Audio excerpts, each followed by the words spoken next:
So, good evening.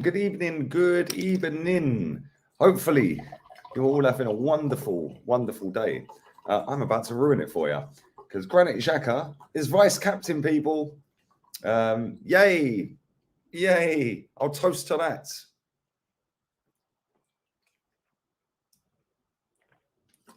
Yes, we're doomed. Anyway, big up to everybody watching. I will be going live with Dan Potts in 21 minutes. So this is going to be a very short stream. And we will probably be talking about this on Dan's channel as well. Make sure you subscribe to that channel. The link is pinned to the comment section of the live. So big up to everybody. I'll leave it in the description for everyone watching on playback as well. But yes, we did know that this was going to happen at some point.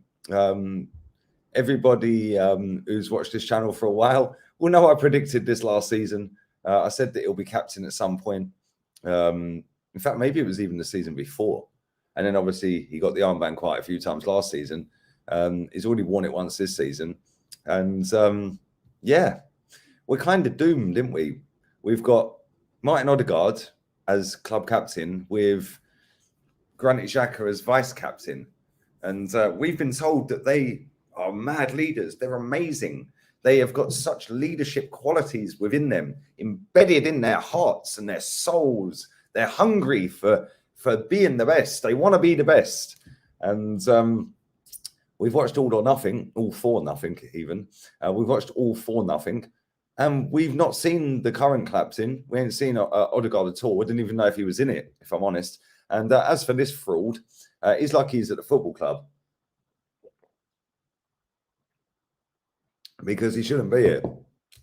He should have been gone when he told us all to do one.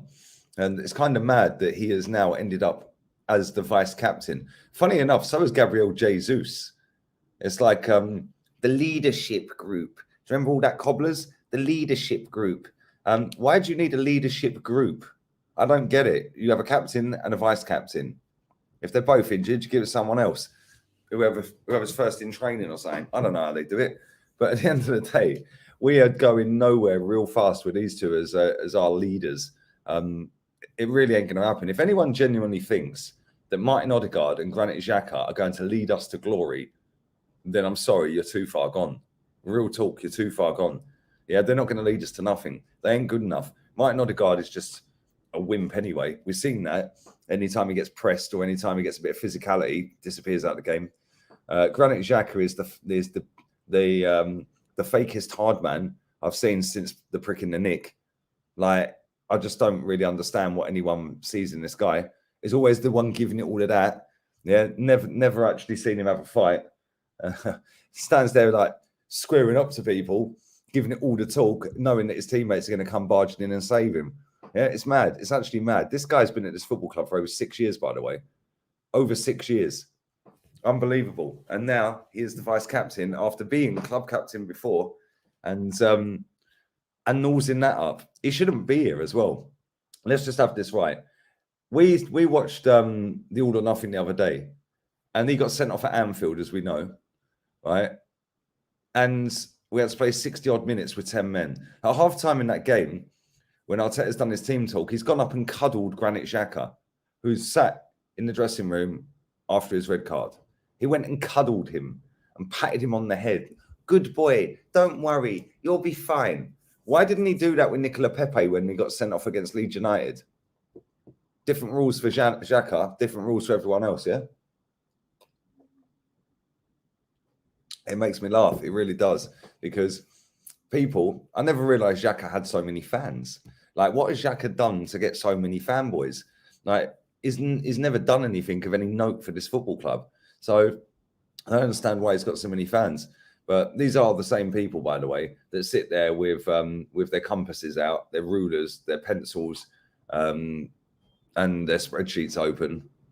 And then they spread their sheets open and get stuck to them for the rest of the night after he does 94.69 times pi pass accuracy. But his XG for passes, like, who cares, mate? Like, honestly, I've never seen a footballer of that poor quality get so much love. Like, I genuinely haven't. I've seen a lot of bad footballers in my lifetime, not just at Arsenal, but all clubs. I've never seen someone get so much love for doing nothing. Like, it just makes no sense to me. This guy basically told the fans to F off, do one, started giving it all of that, threw the armband on the floor. And now, fast forward a couple of years later, is vice captain. How is that even possible? Add in between that he's flirted to go to Roma all the way through the Euros. He was sitting there going, oh, yes, Rome's lovely. Oh, we'll see. Yes, yes, yes. And flirted with Rome and then got a pay rise. How? Why? Why is this guy here? This guy is one of the worst footballers I've ever seen at Arsenal. Real talk. Like I said, I've seen a lot of bad footballers at Arsenal Football Club. He is amongst them. He is amongst them. It's mad. Big up, Mr. B. Big up, Lee. We've both got great wins. In a way, there is logic because both always play. I would say Gabriel should be vice captain. Yeah, I understand that they're both going to play. Granit Xhaka's got it in his contract. He has to play 35 games, I think it is. Like, I know that for a fact. Yeah, and Martin Odegaard, it wouldn't surprise me one bit if it's in his contract as well. We've seen today at Manchester United that that there's a lot of players with that in their contracts. McTominay, Rashford, which is why they constantly play. Yeah, Ten Hag apparently wanted to drop some of these players. Maguire was another one. But then he was astonished to find that in their contracts, it actually says that they have to play if they're fit. It's the same at Arsenal. Bellerin's another one. Bellerin has to play at least 30 games, I think. 32 games, something like that. I can just see Edu flying in his helicopter. But yeah, smash the likes up, people. I want to read a little thread out from somewhere in a minute. It's not actually about Arsenal. It's about Manchester United. But I want to read it out in a minute if I can find it. Big up to Mr. B for the donation. Lee, is the tap water drinkable in Spain? Well, it is in this urbanisation I live in, mate, but I'm on bottled water. I prefer bottled water. You never know what they put in this tap water, mate. So, yeah, I'll drink the bottled water, thanks. And very cheap as well. I think that's like 19 cents for a bottle of water. Mad. But there we go. Anyway, you live and learn. Let's move on. Have you watched The Undateable? So funny. Half of our fans are on there. Oh dear, oh dear, oh dear. Big up to you, mate. Appreciate the love always, bro.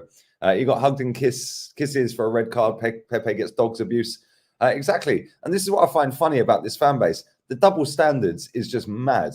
Yeah, and it's not just the manager, it's the fans. The double standards is insane. Yeah, it's insane. Like, they will treat... And this is what makes me laugh with it, right? Whenever people sit there and go, oh, but you're being abusive to the manager. And all you do is moan and want the manager out. Oh, right, didn't you want Emery sacked then? Oh, yeah, but I did. But, all right, so what's the difference then? You wanted Emery sacked based on what you were witnessing. I wanted this guy sacked based on what I was witnessing. He weren't ever a manager. He was sat next to Pep.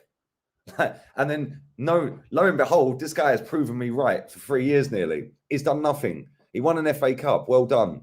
But he won that with Unai Emery's team that everyone said was no good. And now he split that team up and ain't won nothing. Doing 370 million in the process, by the way. We've done £500 million since that season that Emery took over. £500 million. And we're all going to be knocking one out if we finish fourth. Actually, you just have to laugh. We have got Granit Xhaka as vice captain, Martin Odegaard as captain. And people actually believe with Mikel Arteta, Gibraltar and Xhaka, that is going to fire us to victory and to glory. Ooh, man, are deluded, mate. Yeah, I bet Man City are bricking it. I bet they're, oh, no, Granit Xhaka. I'm just sitting there laughing, going, how have they named him vice captain? Like, I ain't seen nothing from Odegaard to suggest he's a leader. Yeah. Oh, but he might be one of the silent leaders. Really? Well, you mean in terms of doing it with your performances? Well, I ain't seen that since he's been here either. He's shit. Absolutely bang average. Yeah, don't score enough goals. Yeah, it's mad. Big up Cole Rossi. Come on, my guy. What are you choking for, bro? Captaincy for his Oscar acting in All for Nothing. Facts, Tom. Facts. It's actually mad. It's actually insane. This football club is just... It's actually peak, isn't it? It's a shadow of what I started supporting. It is literally chalk and cheese. Odegaard has literally done nothing to suggest he is a captain. I don't get it. Well, he fits the mould, mate. He fits the project youth. He's got nice veneers. Oh, he's got beautiful teeth. He's got a nice smile. Oh, he's so cute. All he needs now is to get a couple of tattoos and a bit of drip, and they'll be like this. Like, whoa, yes, mate. Stuck to bed sheets. Yeah, but he's the right age, isn't he? Because most of the Muppets telling me I'm a fake fan are about his age. They've never seen us win anything other than an FA Cup. So it makes sense to have somebody that is the same age as the majority of Muppets back in a fake process that don't exist. Kind of makes sense. Kind of makes sense. But that's what this football club's all about, mate. And I know they're watching. So hello, Arsenal. I'm still waiting for Edu to come on the channel and actually front the proper fans of the world in this channel. But he won't. Still waiting for Josh Kroenke. Try and get Granit Xhaka if you can as well, Arsenal. I don't know who it is. Maybe it's Mark Gonella. I don't know. Maybe it's you, bruv. Yeah. Try and get Granit Xhaka. He wants to liaise with the fans more, yeah? Get Granit on. Get him on here. Yeah, let's see if he wants to liaise with the fans then. Did he go in the Tolly at the weekend? Does anyone know? Because he's desperate to put this out there about I want to meet the fans more often, get him in training. Did he go and meet the fans after the game? No, he never. Yeah, talk and do nada, as always. This guy is a disgrace. He should not be at the football club, and it is absolutely unforgivable that this guy is vice captain. Another reason to sack this manager in charge. Pathetic. Yeah, pathetic. Absolute shambles. Yo, Flo, come get your boy, you know. Man scored a banger. Oh, dear, oh, dear, oh, dear, oh, dear. Come get your boy, bro. Oh, dear. Have any of you guys seen the Fofana video? I have. A load of kids harassing him outside the ground. He actually met more Arsenal fans at the weekend than Granit Xhaka did. He played for Leicester. Oh, dear, oh, dear. Don't go to Chelsea. Come to Arsenal. Yeah, I'm quite sure them 5 lads. I'm sure you've convinced him, lads.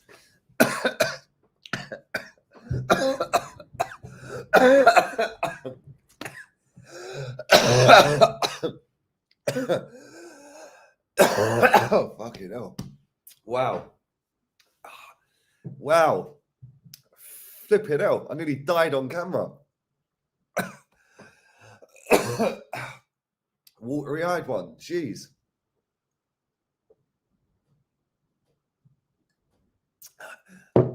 Fucking hell. I can't breathe. Wow. Can't water in my eyes out. Top goodness as I say, I'm crying. Flipping hell. There we go. Anyway, couple of tequilas, cheeky tequilas. Big up DVS. I still can't breathe properly. Wow. Anyway, appreciate that, bro. Appreciate that. What has happened to my throat? Like, real talk. What has happened to me since I choked on water?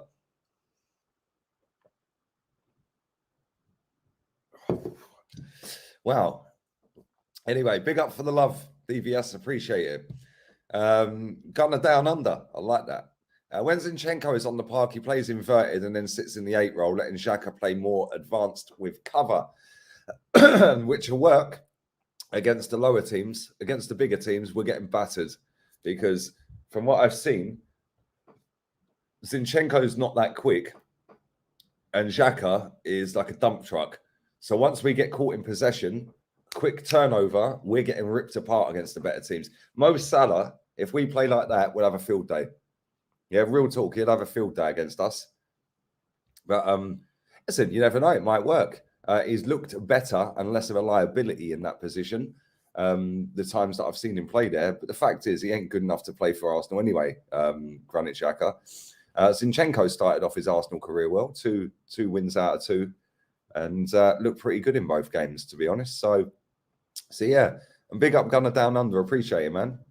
United are in the mud. Yes, that reminds me. Let me see if I can find this thread quickly, because I'm on with Dan in 7 minutes.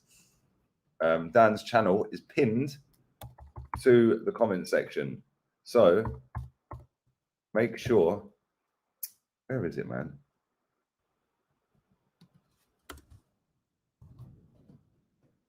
Where is it? There it is. Right. Big up Mike LUHG2. Big up to this guy. This guy speaks factual tweets every time. He put a thread out yesterday, I think it was. I want to find it.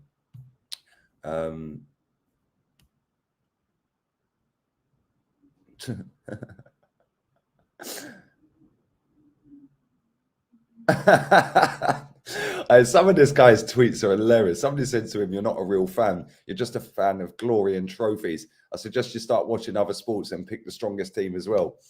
Well, Man United was probably when you started picking your team, because they were able to win. He goes, "I'm not a real football fan, whatever the fuck that is, because I understand the aim of sport is to win and not pass a spherical ball object, a spherical, I can't even speak, a ball around in a pattern that matches certain people's aesthetic preferences. I hope this helps." He's actually hilarious. I want to find the thread that he put out. 1 second, bear with me. Smash the likes up while I'm finding it, people. I have recovered from nearly dying a second ago. I feel like I can actually breathe again now. Wow, that was crazy. Come on, man. This guy tweets loads. He actually tweets loads. Come on. I'm finding it. We're getting there. Because everything he says is absolutely spot on for Man United, but it is also absolutely spot on for Arsenal, which is why I want to read it out. Oh, come on, man. How many tweets does this guy tweet? I've only gone back 6 hours and I've done about 20 pages. Come on. We're going to find it. We are going to find it. We're nearly there. Right, I think I'm close to finding it now. It's funny how many times this guy gets called a fake fan. Oh, dear. A bit like me, I get called that all the time. You're a fake fan. Why? Because you want to win. Ain't my fault you're a loser. Anyway, I'm struggling to find this, people. I'm really struggling to find this. Here we go. Here we go. Right. The Glazers aren't the only ones milking Manchester United for money right now. Yeah, there's a huge conflict of interest around the coverage of the club in the media and on social media. This thread might hurt some people's feelings, but that's never stopped me before, has it? Let's talk. It then goes through it. It says, I'm going to read every single bit of this as quick as I can. The amount of people that have monetized covering Manchester United, you can change Manchester United for Arsenal, and are putting money above honesty is absolutely fucking ludicrous at the moment. Any objectivity in covering the club is completely gone. It's all about what is most popular at the moment. He said, look in the last 24 hours, then compare it to the 24 hours after United beat Liverpool under 12s in pre-season. Not much that mattered changed in this time for the club. Yeah, there was a huge difference in the narrative. Something ain't adding up. If you go from one extreme to another in such a short space of time, with no real change at the club, you aren't being honest in your coverage of the club.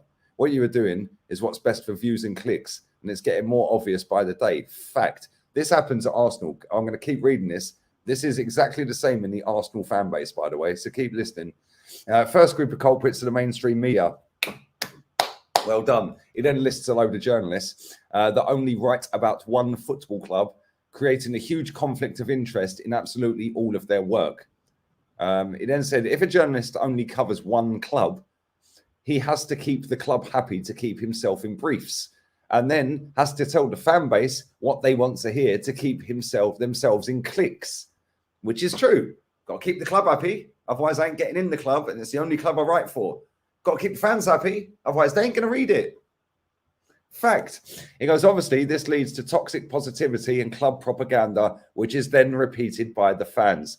How can you be writing Rashford and Ollie's books for them and covering Manchester United as a supposedly objective, unbiased journalist? Fact. That is the clearest of clear conflicts of interest. How is this a thing that's just accepted is utterly ridiculous. Then said you have the likes of, and he's then linked 3 Twitter accounts, just twerking for club employees 24/7. Knowing that toxic positivity is what will get them the most numbers without upsetting anyone. Fact again, which is why all the top accounts for every single football club, fan-wise, Man United, Liverpool, Chelsea, Spurs, Man City, Arsenal. You never hear him say a bad word about the football club. Whatever the club does is right. And that is the only viewpoint. These are the types that also are the main culprit for spreading meaningless stats. You won't find an article or a podcast from these people that does not mention stats, whilst totally ignoring the fact that those stats that led to nothing but Manchester United's failure were probably in dead rubbers. Change that to Arsenal. Man United. Every time it says Man United, change it to Arsenal. Then you have the likes, and he's linked a few YouTube channels, including Terry. Big up Terry. I don't know if he's still having a meltdown. He's in the mud. He then said, and the rest of the fan channel types that scream Glazers out when the timing is optimal for views. Yet when you dig a little deeper, you will find them justifying the Glazers saving money on money-saving exercises, when it suits them. He said, look at Goldbridge. In one breath, he'll complain about the Glazers. In the next, he's beating on about the club budgets, selling to buy and calling knocking 2 million off the wage bill as getting rid of dead wood, as he cries at the wages players may get per year, like he's Avram Glazer. Go on, Mike. They are all desperate to get as many views as they can. If our fans want toxic positivity after a win, they'll give it to them. If our fans want negativity after a loss, they'll give them that too. Constant fence sitting over managers scared of upsetting any part of the fan base. In fact, you can change all of this to Arsenal, by the way. Special mention here, and then he names 3 other accounts. All on the Stretford paddock, I think they are. And the rest of the idiots they employ that skip the sensible bit, fund the Glazers, whilst they sell constant toxic positivity and xenophobia to twerk the top red part of the fan base at every opportunity. It then goes on about something about a podcaster that was slagging somebody off and then got him on his podcast. All of a sudden, no, we've read that. Then you have the super fans. They all have vested interest in the club, given perks like priority tickets, MUTV appearances, and contracts for family members to keep them happy and quiet, constantly spreading the club propaganda no matter how bad it gets, telling us how great of a fan they are for supporting failure. How can you be honest about the club when you work for the TV channel or have a relative in the academy? You can't. That's mad. I'm going to have to quickly wrap this up as well because I'm going live with Dan in a minute. Then he goes on to... Oh, yes, here we go. Then you have, and he's linked 2 accounts that are the fan forums, which could be a thread on its own. Pussyfooting around the club, scared of upsetting anyone too much in case they lose their communication to discuss meaningless bollocks like ticket allocations and pie prices. This is literally Arsenal Supporters Trust, by the way. This is exactly what they do. Yeah, big up to them for doing nothing. Yeah, well done. He then says, desperate to get their foot in the door, totally pushing a totally unrealistic idea of fan ownership. Again, this is what R1 does, as an excuse to never actually do anything of use whilst they sell merch on their eBay store at the same time as calling themselves not-for-profit organisation. Man United are fucked, aren't they? But this, like I said, this is Arsenal and Man United. This is why I'm reading this, because pretty much everything he's written here is exactly the same at Arsenal. Then you have the ex-players. He's then linked Ferdinand and Neville and lots of others of varying importance with a huge conflict of interest that are either twerking for the club in hope of employment, already have employment as an ambassador, which is corporate speak for fucking hush money. Oh dear. He goes, just look at Gary Neville over the years, a couple of years back, compare that to yesterday. Nothing has changed in that time other than his mate was employed and he was spreading the Glazer propaganda. So the conflict of interest impacted his own opinion on them. Fact. Same for the rest of them, suddenly concerning themselves with the Glazers. Where was this energy when their mate was the manager? Every time he threw our fans under the bus for the Glazers, they turned a blind eye and backed him in doing it. But suddenly, he now cares about them. Fact. There is a huge elephant in the room here that nobody wants to admit exists. Anyone that's monetizing the club that refuses to be straightforward and honest about the football club. And as long as people continue to put money first, Man United will also suffer. Arsenal, switch it with Man U, like I said. They're just obviously absolutely no honesty or integrity left. Nobody with any significant platform is willing to just say things how they are on a consistent basis in fear of affecting their image, wallet, or getting a bit of stick off a few deluded top reds. The club's game over the last 6 months has been crystal clear. Sacked Ollie with no plan, turned down a hugely demanding manager, appointed a waffling life coach to buy him some time to headhunt the perfect puppet to oversee the prophetic window in the summer. It's then done another thread, which goes on for quite a while as well. I'll come back to that one on the next stream, which will be tomorrow. But yeah, big up to Mike, LUGH2 on Twitter. Always a real one. My boy here for life, bro, will outlast us all. Granit Xhaka probably will outlast us, Flo. He probably will. And big up for the donation, my bro. Love. Arteta making you choke on your words. Wait, I nearly died. Lee's been spiked. Big up to the Facebook gang. Big up to the Facebook gang. AFTV getting carried away after 2 games. Bro, they'll literally sell their nan for a viral video, mate. So, listen, the amount of begs that go on there, yeah, is embarrassing. None of them really give a shit. They just want to get their face on Arsenal fan TV, mate. Arteta fan TV. Beg Central. It's all about getting the viral clip. Oh, look at me. I'm viral. Twerking for next man. But let them crack on. They'll all end up like idiots again at the end of the season when we've won nothing and finished outside the top 4. The guy who flipped all of us fans off at Palace is our vice captain.